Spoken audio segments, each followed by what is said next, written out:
Hello and welcome to another episode of the FemiNinja Project. And thank you so much for tuning in. I really appreciate it. And I have a super fun, super interesting guest with us today. Her name is Bernice McDonald. She is a life strategist for hard things who helps her clients find their courage when life doesn't go according to plan.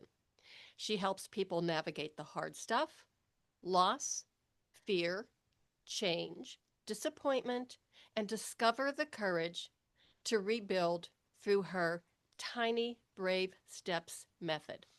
Bernice firmly believes that courage isn't the absence of fear. It is about taking one small, brave step while still scared. As the author of the Little Books of Courage series, Bernice blends storytelling, neuroscience, and soulful reflection to help others recognize their strengths, befriend fear, and move forward with hope. Bernice, thank you so much for being here and welcome to the show. Oh, it's wonderful to be here, Cheryl. And thank you for that introduction because it just reminds me of who I am and what I do. And, I need that reminder over and over again. Yeah, I think we all do because sometimes, even when somebody reads my intro, I'm like, oh, well, that's pretty cool. I forgot I did that stuff. So Yeah. it's nice to be reminded. Well, so welcome to the show. I'm so happy to hear that you're here with us today.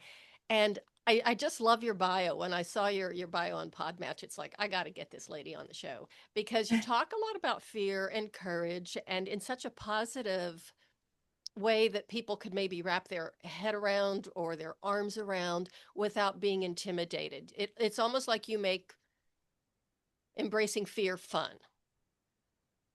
Yeah, that's kind of where I've had to get to because I think sometimes we forget or don't realize that fear is really a built-in protection system in Hmm. our brains. And I mean, we had to have something to keep us alive while we're here Hmm. on this earth, right? Like because sometimes, have you ever stood at the edge of a cliff or something and said, I wonder what it would be like to just jump off? Like just I wonder if but we have this protection system Right. inside that says, don't do that, you're going to die. Uh-huh. The unfortunate thing that happens to us is that we don't realize that that protection system really doesn't know the difference Mm. between jumping off that cliff and taking a risk like getting up on stage or moving forward in a business or proposing to the love of our life or whatever, Mhm. like the feelings are the same. And Mhm. so a lot of times we tend to think that fear means stop, Mm. just stop. It's a Mhm. warning to stop. And I think that one of the biggest things in life that we can learn is that fear is actually a mechanism to help us kind of gauge where we're at and what we're Mm. afraid of. And maybe that something really big is at stake here. Mhm. So could you maybe even say that fear is our friend? Yes, definitely. I believe it's like you can move along the whole getting to know fear to a place where you believe it's sort of like on your board of directors. Okay. It's a voice that's there to say, hey, be cautious here. There's something that you're afraid of. So, and actually, I always think of the fear as telling us, oh man, look at what happened before. If you do this, this will happen again. You're going to be so embarrassed. You're going to fall on your face. You're going to Oh. fail. But really, if you start to listen to that voice as an advisor and you become the boss of that fear, which I think is the key thing, you Mhm. don't let it drive the car, you're driving the car, then you can do a lot of things which I personally have experienced while fear is still there and nattering in the back seat. I'm so glad you used the car analogy because I was just kind of mulling that over. It's like, well, it's fear is actually kind of like the yellow light. Slow down and proceed with Yeah. caution. You don't have to Yeah. stop. You don't have to blast through it. But yeah, just to take a few minutes to think of what it's telling you. And, one thing I would really like for you to share with the listeners is tell us about Fred. Oh, well, about 20 years ago, I went through a divorce And I Mhm. had about 6 years there where I did a lot of personal development. And Mhm. I had just become a coach at that time. And so what I was learning a lot about coaching and about myself. And I decided in that time, I am going to take some coaching courses on relationships because obviously I needed some help with that. And so, and that really began to help put me in touch with other coaches. Well, during that time, I really wanted to find the love of my life. That was Mhm. a weird thing about me coming out of my divorce. One of my intentions was I just Mhm. really want to be in love, real Mhm. love, at least once in my life. And so I dated. Now, this one coach I was following, what she said was, and I was devouring her stuff, but she was so good. But she said her name was Rory Ray, by the way, just to give her credit. And her stuff is called "Have the Relationship You Want." Anyways, what she said is, you're going to date, and you are going to be afraid. Fear is going to show up. So that is a given. So this is what I want you to do. When it shows up, you're ready to go on your date and it shows up and it's going, oh, he might be a serial killer and, all this sort of thing. Like, you should be so careful. Then I want you to say, thank you, fear. I appreciate the warning. But now I want you to go over there in the corner and eat a cookie because I need to go ahead here and I need to grow.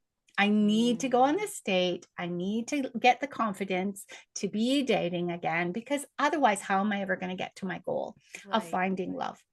And so that was where this kind of a relationship with fear began. It was where I realized, yes, fear is there, but I don't have to listen to it. It doesn't run my life.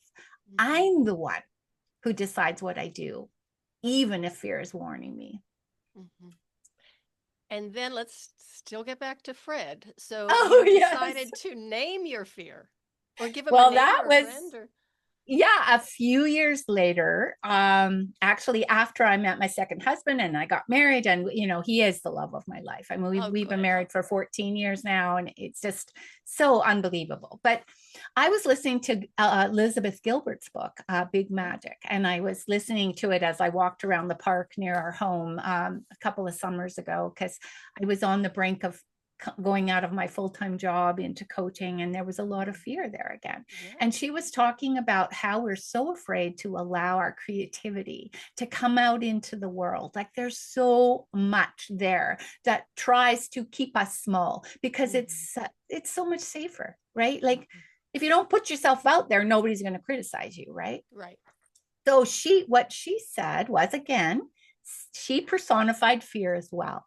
And that's where I got the image of the car driving. So she said that she wrote a letter to her fear, and she said, thank you so much for being here. I do appreciate it. I know you are always going to be here and you can come along for the ride. However, you will never be driving. And so I'm not sure if she had named her fear, but I suddenly had the idea of, I am going to shrink my fear down from this fire breathing dragon type of thing Mhm. flying around my life to this cute little Disney character. And I'm going to call him Fred. Mhm. And so Fred became a companion, a systems, a voice that warns me that when my adrenaline goes up and I start to get afraid, that I don't, there's something to be aware of.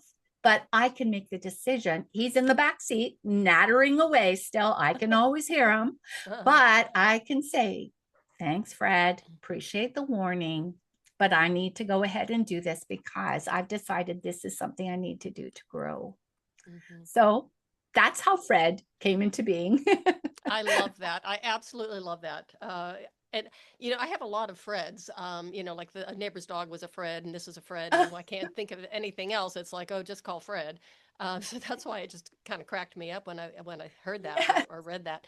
Um, and the other thing is, and just again, having the courage. To me, that was one of the hardest things when I was trying to do, some self improvement or personal growth. The the courage and the confidence to step into who you really are. Mhm.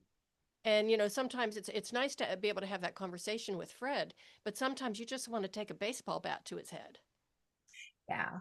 Yeah, because Tell him he to again is right. referring you back to who you were in the past, Hmm. like always reminding us about our failures and about falling on our faces and, the mistakes we made and Hmm. that sort of thing. That's a natural thing that fear does for us too, and I think again, this is where we need to take control of that and be the boss, Hmm. to say, I don't know if you've heard of Andrew Hardy's book, The Gap and the Gain, or sorry, Benjamin Hardy's book.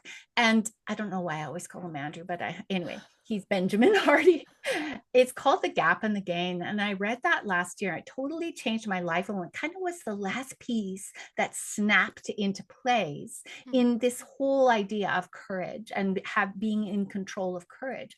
What he says in there is that between us and where we want to get to is this huge cavern. And if we live in that cavern, that's called the gap. If we Hmm. live there, all we are doing is like we get reminded constantly from Fred about all of our weaknesses and about how far we have to go yet. And Hmm. any little thing we throw, any little thing we do to move toward that end goal feels like throwing a piece of Kleenex into that cavern. Hmm. We don't count it at all. In fact, we just think of how hard it's going to be to get to that other side. But if we live in what's called the gains or the wins in our Hmm. life, that is looking over your shoulder and not seeing your failures, but instead seeing how far you've come. Hmm. And when you live there, you can look back. And even when Fred pipes up and says, look what happened last time, or remember when you had that conversation with your boss that time and it went absolutely south and you were so humiliated, you need to look back and see all the times, like see the courage it took to actually have that conversation, to see all of the steps you've taken to move towards self improvement, to grow, to put things in place that you believe in. That's where you need to focus. And he's so right in that when you look over your shoulder and live your life by looking at how far you've come with that goal in mind, Hmm. you have so much more courage to be able to take the steps forward. And that's why I talk about tiny, brave steps, because when a step looks scary, we remind ourselves we've done this before. And so we can just take that one step and then the courage shows up. And that starts to move us closer to that place we want to get to on the other side of that horizon, that Hmm. or the cavern. I'm wondering also if it would be possible when you're, looking back and, when Fred's kind of tapping you on the shoulder and, remember what happened last time and this was a tragedy or this was, you were so embarrassed. If you can look up on those times and actually laugh about it. Yeah. Yeah. I think that's where you get to when you realize that you're not back there anymore. You are Hmm. here right Hmm. now in this day, in this moment. And this is the only thing you can control. So when Hmm. you look back and you see that whole path behind you of your entire life, you can see all the things you learned and you can remember some of those hard lessons kind of with humor, because you think, oh man, what was I thinking? Or oh, that felt awful, but look what I learned. Hmm. Look how who I like, all the things that have happened to me in the past have made me into this person today. And I have a great sense of humor. So I can look back and say, yeah, that hurt, but I learned a lot from that. So thank goodness. Yeah, I was raised in a tribe that had wicked sense of humor. We laughed Oh, at everything. Even inappropriately at times, but it helped. So, we love to laugh and poke fun of each other and ourselves. And so, yeah, that sense of humor really does help a lot. oh yeah, and you are so blessed to have had that kind of influence, because you know how much our past and Oh, yeah. where we're raised, our tribe influences us. So that's something you can be so grateful for. Mhm. And even my grandmother, I was thinking about her a lot recently, just because a lot of her furniture came with me, to this new house. And, she was, oh my gosh, she was larger than life, Eastern European, an immigrant, my dad was an immigrant. And the woman she was big, she was strong, she was loud, she was bigger than life. And man, when she was laughing, you couldn't help, you didn't care what she was laughing at. You had to laugh with her because it was like the whole house shook. It was just amazing. Oh, what a special memory, though.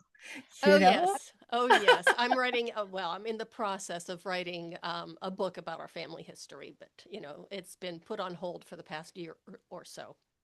Yes. Other But you things to should do. get at that because those are the kind of things, I mean, the rest of your family will just love to read and Yes. be reminded of so many amazing things that you had, that you were given in your Mhm. family. And most of all, it's mostly for my nieces and Oh, nephews. I've got two. Yeah. So they know, what, yeah. I mean, they've heard stories. They knew my parents, but they didn't know their great grandparents. And believe Uh. me, they will. So. Okay, so speaking of books, then, when did you decide to start the series of the Tiny Brave Steps series? Well, when I had the courage to leave my full-time job, which I had taken because of my divorce, because Hmm. I had just become a coach and I decided, I had to support myself. So coaching has always been something that was on the side. So when I left my paid job finally, um, I, got back into coaching, but coaching's a hard sell, the industry had changed. It had just become very difficult to get clients. The hustle was not thrilling me too much. So one day I just had this brilliant idea. It's like, I have this message. Like I settled on that message. This is what I want to help women with. I'd watched my own, grandmother, my aunts, my mom kind of fade into the distance Hmm. as they aged. And I wanted, I thought it was sad because there were a lot of gifts that went with them that they never had the courage to actually explore. Hmm. It just wasn't done. Hmm. So I wanted to help women to find the courage inside to actually live that passion that they have inside. So I thought, how am I going to do that? So, the message became, I want you to find the courage inside that you need to live the dream that you have in you, and to do that step by step. And so I thought, you know what? Even if I never have coaching clients, I am going to write this message into books. Yeah. And as it turned out, it was kind of like, I don't know why I set this intention. I'm going to write 10 books, and each one of them is going to address a fear that women have in midlife specifically. But really, it turns out it's all women everywhere, people everywhere, Hmm. men too. But I'm going to address it specifically to women who are kind of in that midsection of their life and they're facing blocks, fear blocks that are keeping them and could potentially keep them from actually, feeling free. Hmm. They could stay in that tiny place behind that brick wall for the rest of their life if they're not Hmm. careful. And so Hmm. that's how the small books of, is that what I call them? Small Wait a books of minute. courage. I The get mixed Tiny up. Brave Tiny, small. Steps. Yeah. Yeah. And the tiny brave steps, but the little books of courage, that's what they are because Oh, they're okay. not real long. There's lots of white space. They're very heart to heart. Hmm. And they have a lot of thought-provoking little boxes in them to help women work these things through step by step. Lots of little, and now actually have what I call the Tiny Brave Steps generator, which is an AI that I've created. And there are excerpts in the book for taking something there and thinking deeper, more Hmm. deeply with with that AI, and it's Hmm. actually quite amazing. I'm very impressed myself with how I that works. love that. I love that. Say it loud, say it proud. I am so impressed with myself. I love that. Yeah. Well, a coach I was working with gave me the idea. She said, well, you can do that on Chat GPT, just create that generator. And so I started to load all of my my philosophy into and my coaching methods into that thing. And now you can go there and it sounds a lot, people tell me it sounds a lot like me. So it can just respond in the way that I would. And Wow. it's pretty amazing what AI can do. Yeah. Yeah, my IT guy just absolutely loves it. And he scares me sometimes because, he Yeah. does use it a lot. And he told me he actually created, like I said, he's in Florida, and he created a living house. He turned his house into a living house. And I was like, okay, what does that mean? And he says, well, you can just say, hey, turn off this light or turn this on, turn on the oven, lock the door, do this, and it does all that. And I'm like, sounds a little creepy to me. And he Yeah, said, I oh, no, know. it's great. It's great. And a couple weeks later, he said, I asked him, I said, well, how's it going? And he Yeah. says, well, I think it threatened me. And I'm like, Oh, okay, all righty then, let's move on. there, talk about biggest fears, right? Yeah, right. It's like, okay, maybe you Yeah. can you can disconnect him. I don't know, or whatever, but it was really pretty funny. Oh. But so anyway, the other thing I wanted to ask you too is who your illustrator, whoever does the illustration Oh. for your website and your books, that is just so adorable. Oh, really? Oh, thank you. Because that's all me working with AI. Really? Yes. Yeah. A lot of it is, it just comes, yeah, out of my, working with, I use, Nano Banana a lot on Gemini. You can just get it to create images for you. Uh-huh. So sometimes it works really easily. Sometimes you got to really work with it to get the Uh-huh. right Wow. font. But yeah, it was fun doing the creations with Fred. I really I sometimes I'm not too sure how much I should use because in my head, Fred now is somebody that I think we need to see him as non-threatening. Fear is Mm. not something fear is a companion, and we need to get used to that idea that it's just there and we can still keep moving even though it's there warning us. So I'm a romantic fairy tale person. I love Disney. So that's where the castle came from. And, the fire breathing dragon. And when I shrunk fear down, he became like a little Disney dragon. I Mm-hmm. loved the movie Pete's Dragon. So I think maybe that was in the back of my head. Oh, But I started to draw that. And then I thought, I'm not sure the serious women out there will really appreciate this. I don't know. But, what do you think? Yeah, I mean, you can tell by my facial expression. I mean, I was told never to play poker, but I would think that even serious women, professional women, or whatever, would really appreciate the levity of it and taking something that fear is holding you back and dragging you down. But look at this; it doesn't have to be frightening. It doesn't have to be. You can make fun of yourself. Yeah.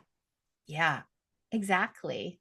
And it's for me personally, this has been something, having a picture of that in my Mm-hmm. head. In fact, I have a stuffed unicorn that I used to look at and call Fred. It belonged to my mom, and Uh-huh. she's been gone several years. And that was one memento I kept of hers. And I look at that and think Fred.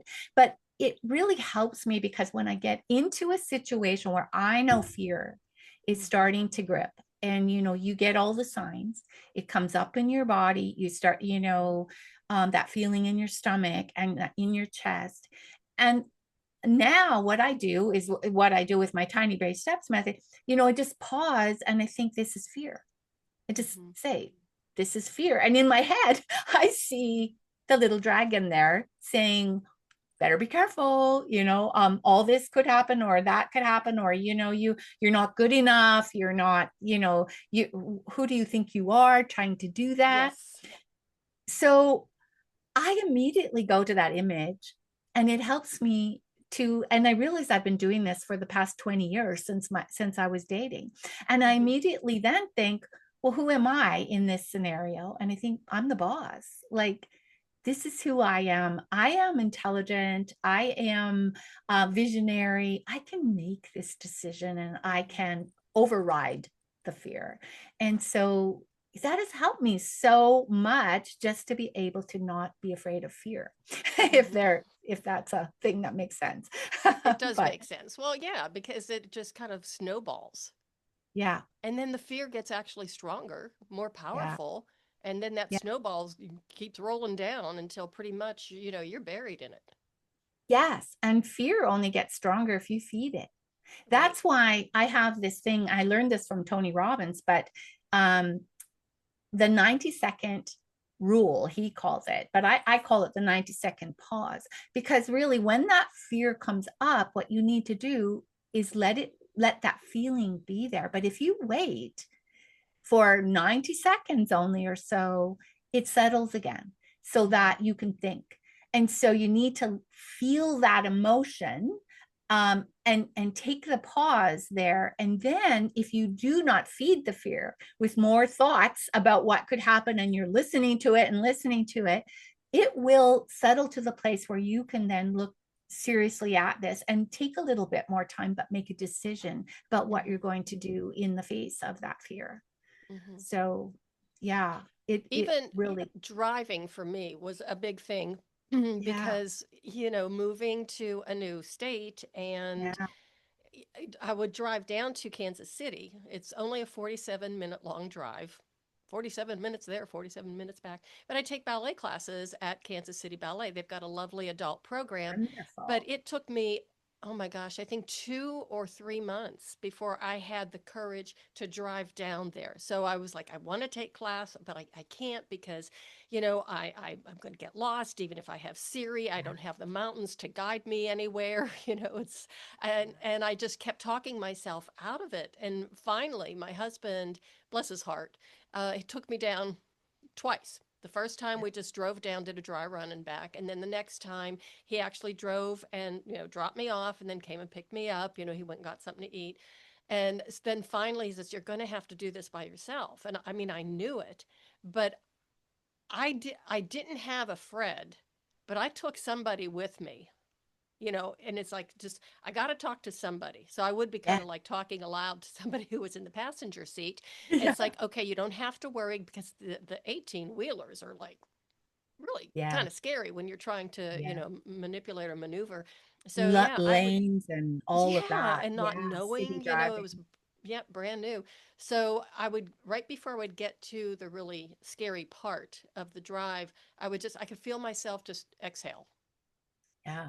And it was like, wow, I was holding my breath that entire time. Wow. And I'm a former respiratory therapist, and I couldn't breathe. It was just Yeah. crazy. So now it's just, easy peasy going down and back, but it was really a struggle. Wow. Good for you. But that's a perfect illustration. I mean, holding your breath is kind of like what we do in that, when that fear comes up, when it's there. And I think the Hmm. exhale is the pause. It's like, okay, just let me really size up this situation here. What am I afraid of? And Hmm. how capable am I of actually getting through this? Look at Hmm. what I've done in the past, all the amazing things that I've done. I can do this. And Hmm. so, then, you just keep driving, you keep practicing, you keep on doing it, and then the courage is there, and you don't Hmm. even have to think about it anymore. You know, And that's what's really fascinating too is with that exhale. And when I first realized I was doing this, it was like, oh my goodness, I can't believe the difference. yeah, I would exhale, my neck would get soft, my shoulders would drop, everything would relax. I was one with the car seat again. It was crazy. So just something wow, that small, that somatic little reminder, exhale. yeah, yeah. And look at also what you're saying. I mean, how many people never do the exhale? They just live in the tight neck, like because they think, I can't do this, I can't do this, I will never be able to do that, I'm not capable, I'm afraid this will happen, I'm afraid that will happen. That's where they live. Mm-hmm. And imagine how small your life stays in that. If you had never actually taken the step to drive and to go, you would never have taken the ballet lessons, never be getting the joy out of that. And that's where so many people live. And meeting new people, because I don't know anyone here.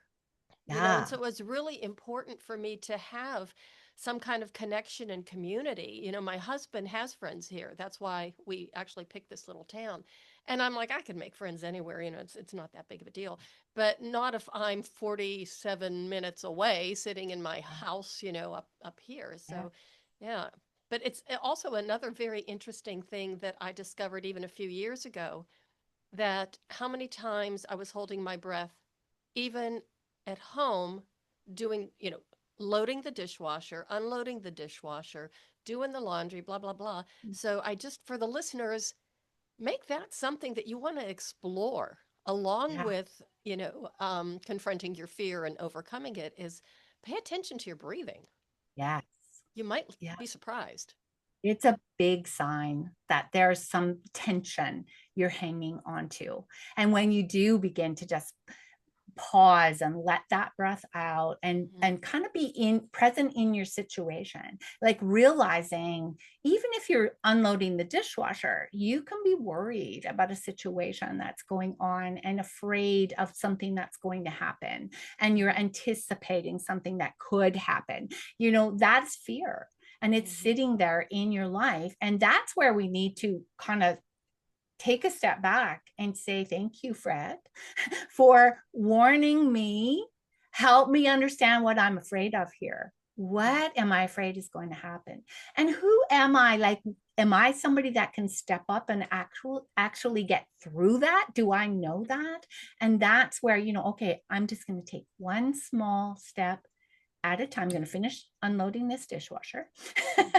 Then I'm going to go sit down and I'm going to write 2 lines in a journal that says, Mm-hmm. this is what I'm afraid of, but this is who I know I am and how I can Mm-hmm. show up in this situation. And just doing that little thing can help us relax and become much more open to whatever happens, knowing we can cope with it.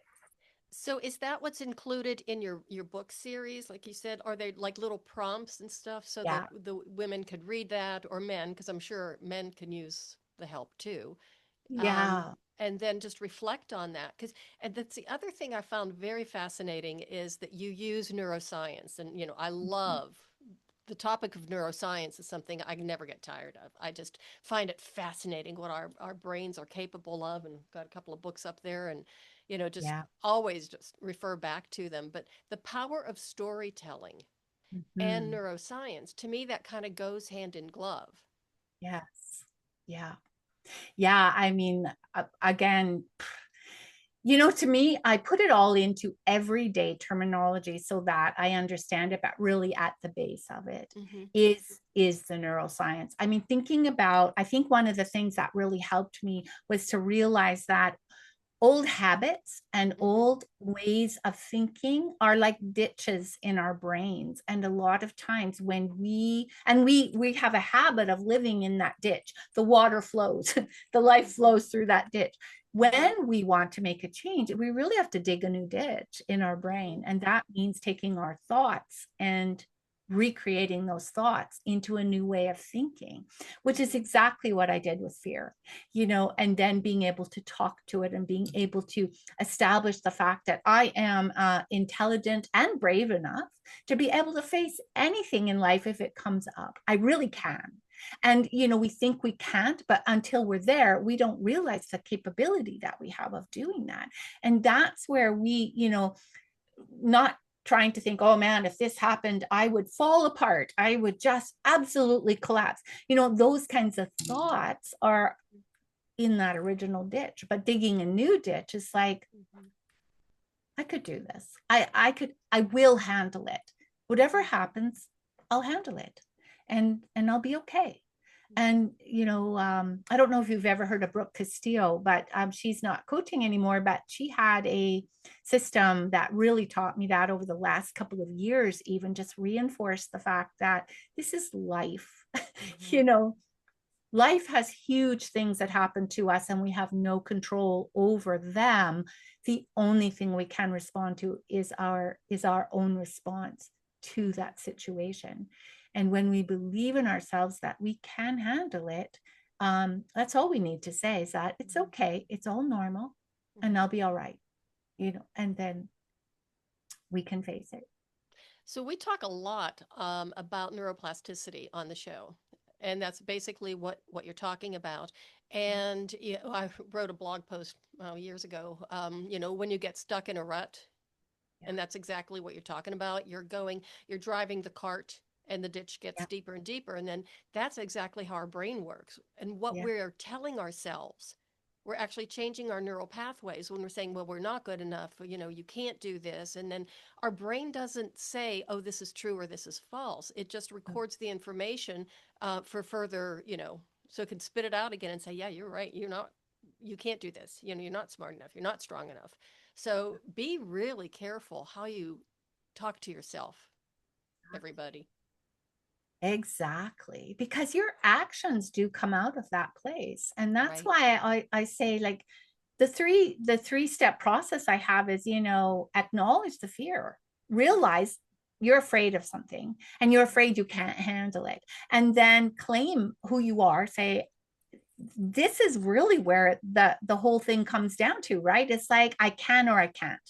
There's no way I can. And if we say I can't handle this, our actions are going to come out of that. The step we take is going to reflect that, right? Mm-hmm. Whereas if we talk to ourselves and not in a I'm not a big affirmation person because I that's why I think the whole story of Fred and believing that I'm the boss over my fear and that I have autonomy, I can say who I am. Mm-hmm. I can decide who I'm going to be. That sits a lot better with me. So when you decide, yes, I can handle this. Mm-hmm. I'm smart, I will figure it out. I've always found options in the past. I will again. When you have that identity in your mind, Mm-hmm. then the action you take comes from there. And that's where you find, you know, that you're taking courageous steps and that, you might not feel that courage immediately, Mm-hmm. but as you begin to collect the evidence that you can take steps, even Mm-hmm. when you're afraid, you get just like you driving into the city, Mm-hmm. you get to the place where you're not afraid of that anymore Mm-hmm. and you're ready for the next challenge. Mm-hmm. Well, I have to tell you, I am feeling very victorious. Let's just put it to you that way, because Good. I finally came home from ballet class last week, or I can't remember when it was. It wasn't that long ago, and I looked at my husband and I said, "Well, I finally did it." And of course, you see the, you know, deer in the headlights look. Oh God, what has she Yeah. done now? And I Yeah, said, exactly. I drove all the way down without Siri, and all the way home without Siri. Yay. So yeah, Yay. that That is was a big progress. thing, because It I was is. blessed with my mother's sense of direction, and it's not good. No, me either. So I more than commend you in that case. Thank you. Oh, Also, now if we're really going to draw a life lesson from that, we can say that's how it works in the brain too, right? Like you practiced that driving and you went and you went and you went, and now it's just a habit. It's just something that you do. It's part of who you are. You mm-hmm, know how to get there. And mm-hmm, and that's the same with everything we've been talking about. You decide who you want to be. And that's mm-hmm, the biggest question, is to ask yourself, who do I want to be? And then start practicing becoming that person. mm-hmm. And that's basically what I did as I was driving, when I was feeling braver. It was like, okay, Siri's going to say in the next, 6 miles after, go 6 miles and then take exit 12 to St. Louis. And so I just kept, doing that. And a few weeks ago, we had to drive down together to the Wells Fargo. We don't have a Wells Fargo up here. Closest one is in Kansas City. So my husband and I drove down together, and he drove. And I said, "Oh, hey, just so you know, in about 6 miles, you're going to have to take that exit 12." And he just looked at me. And so I did that the whole way. And it's like, okay, now when you go here, you're going to have to go 19 miles, and then you're going to go, stay in the left-hand lane. It'll take you the Wichita sign. That's exit 19. I can't remember what it was. It was so much fun doing that. And he was looking at me like, who is she? Yeah, exactly.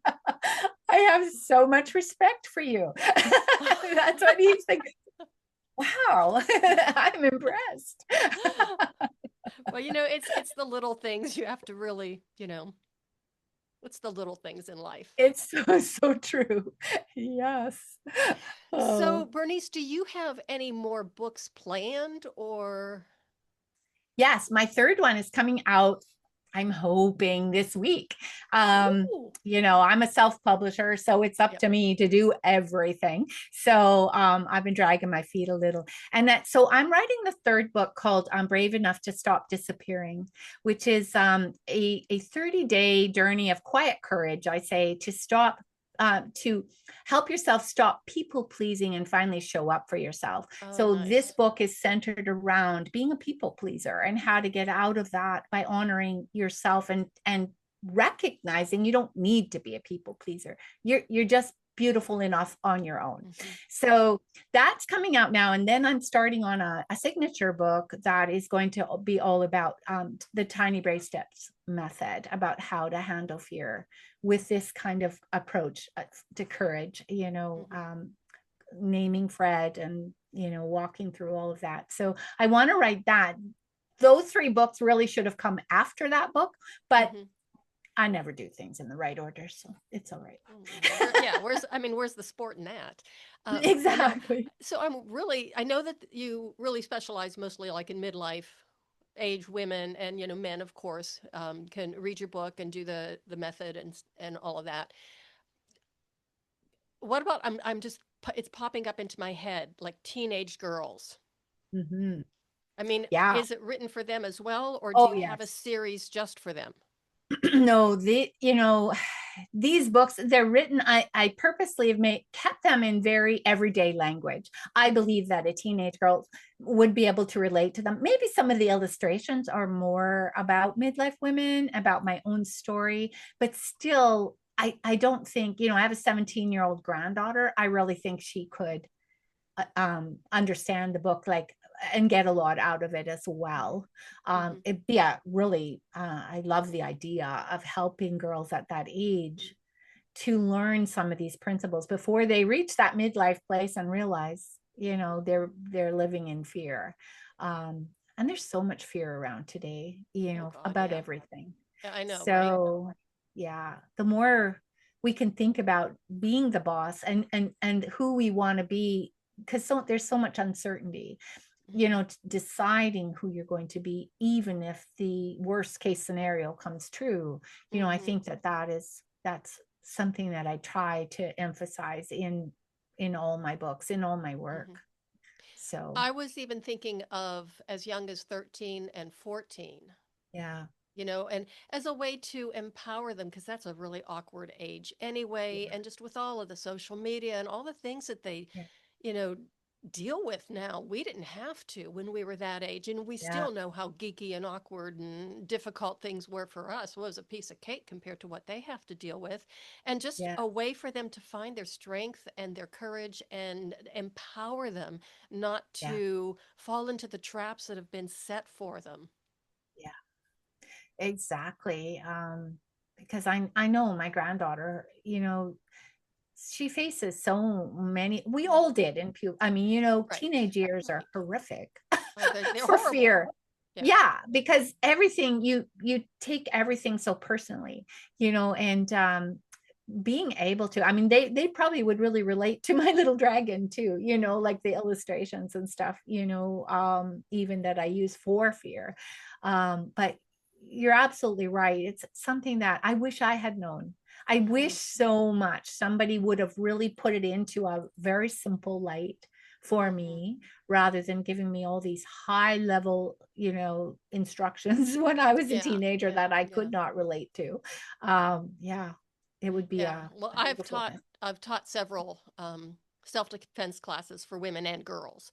Yeah, And, especially the teenagers, because you get them around that 13, 14, 15-year-old and the awkward stage and everything. And just to see how they would change in a matter of, half an hour was just the most empowering for me, and so, wow, gratifying to see if you can just show them how they can stand and walk and look people in the eye with confidence. I mean, you could just see their spirits starting to grow and rise, and the wow. warrior is coming out of them, and it's just Yeah, beautiful to that's amazing. see. Yeah. I use that illustration a lot, the warrior Mm, inside too, mm-hmm. because not in a fight the world No. kind of thing, but more in that as you're talking, when you know you've got the strength, when you know you have the ability to be the boss in your own life and make Mm-hmm. those decisions, changes everything. I think that's amazing that you could see it that quickly, because it just shows how when you put those tools into their hands, It you is know. amazing. And I'll never forget this one girl. She was teeny tiny, and it's a small town up in the Rocky Mountains in Colorado. And it was a women's group. They asked me if I would do it. And I'm like, okay, sure. It's a 2 hour drive. No problem. And there were these two very young girls, and they were really tiny, petite and everything. And one was just tucking, her all the time, tuck, tuck, tuck. And the other one was just very quiet, just sitting there. And, I was trying to engage the one quiet one. She just would not engage with the group. And finally I just said, well, let's just think of this. Pretend that somebody is picking on you at school. Mm. And her head just went on a swivel, and she looked at her grandmother who had brought her to the class. And her grandmother looked at her and looked at me and said, well, that's exactly what's happening. And Wow. that's why she's here. And I was like, okay. So I started focusing a little bit more on her, showing her a few things. And oh my Wow. God, it took like 10 or 15 minutes. And all of a sudden, this was a different girl. And I said, you're getting it now, aren't you? And she said, oh, yeah. Wow. And when she went to school the next day, she was not bullied. And I know there was no violence involved. Yeah. And I hate to So say it, but I think it was another girl probably who was doing it. how sad that, there has to be that, they have to be on the defensive so Mm-hmm. much. If they get in somebody's sights, Mm-hmm. it can just be miserable and it really create a terrible experience in school. And for the So rest of their wow. life. Yes, exactly, because they think that they're not enough.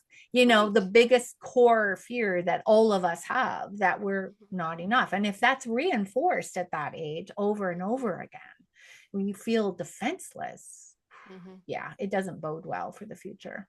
No, but I got a great email from her grandmother about 2 weeks later. Aw, that's wonderful. What I know. incredible work. That's really practical. Like you can actually go and give them physically the tools Yeah. to while you talk to them, because I think that probably increases the learning Oh, so much. absolutely. Yeah. And it's not violence. I mean, it's not, you No, don't have to hit anybody. You just, no. these little things that you can do, and you just walk away and smile and, have a good day. Wow. That's wonderful. Yeah. So fun.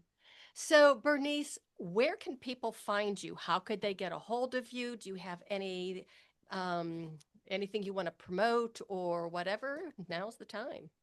Well, my Tiny Brave Steps generator is free. And, I love to tell people about that because you will never be stuck when you go and use it, because sometimes, it's all well and good to say, well, take a step forward, but they don't know what step to take in that time. And if fear has your brain, a lot of times you're frozen and you're numb and you forget who you are. So, they can go to my website, tinybravesteps.com, Okay. and they can join there. I also want to mention that I do have a women's group that I run. The first level is absolutely free. I call it Creative Spaces, and we meet every other Tuesday morning for an hour and a half. And women come there, they learn a little bit about courage, and then they have an hour to actually complete a project that they're working on as evidence that they can get something done and that they're courageous enough to move themselves forward towards a Nice. goal. So yeah, I'm really enjoying that. And that is something, if women feel as if they're isolated and they're looking for a group to come or a place to come and just practice Mm-hmm. growing, moving forward, by doing a task, that is something that they can also sign up for. And they'll find the link for that on the tinybravesteps.com homepage as well. Okay. All right. Well, Bernice, this has been an absolute delight. It's been an honor to have you on the show. I've loved talking to you. And before we sign off, do you have any final little pearls of wisdom or anything that you would like to share with the listeners they can chew on for a while? I think it's probably is, don't let fear run your life. I think that that's the biggest thing, and the saddest thing I see is that being told you're not enough, and that's what fear will always try to come back at you with, Mm. is that you are, you're not enough. What are you thinking? You can't do this. You can't handle it. You aren't that kind of person. You don't measure up to them. Those are the things, when you hear those in your head, you need to know that's Fred talking, and you need to say thank you very much, but I've got this. I'm going to take this step because I really need to grow. And that's just what I want to see women do. Excellent. Well, thank you again for being here. It's been wonderful. I've really enjoyed I've it. really enjoyed it too, Cheryl. Thank you.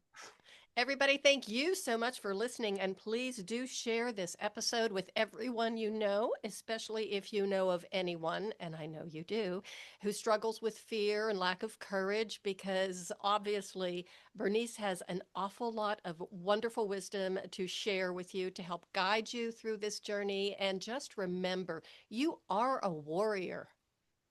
Don't ever forget that. And what else was I going to say? You are a warrior and you are more than enough. And there you go. And that is the way of the FemiNinja.